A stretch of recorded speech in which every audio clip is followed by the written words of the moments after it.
Сіз төлемді атқардыңыз ба? Әрине. Чекті болады ма? Мүмкін келісерміз. Мұнда шетке барып тұрайық.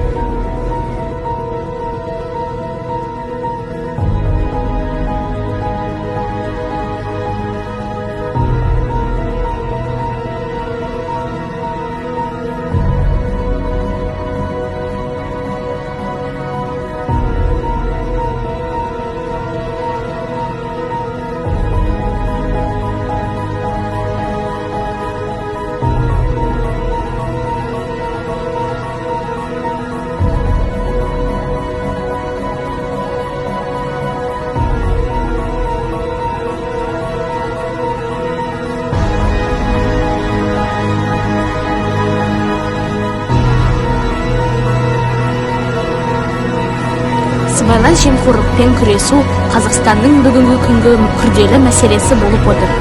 Үлкен әлеуметтік қасірет болып табылатын ол саяси даму тұрғысынан бір-біріне ұқсамайтын әлемдегі барлық елдердің қай-қайсысына да қатты алаңдататыны анық.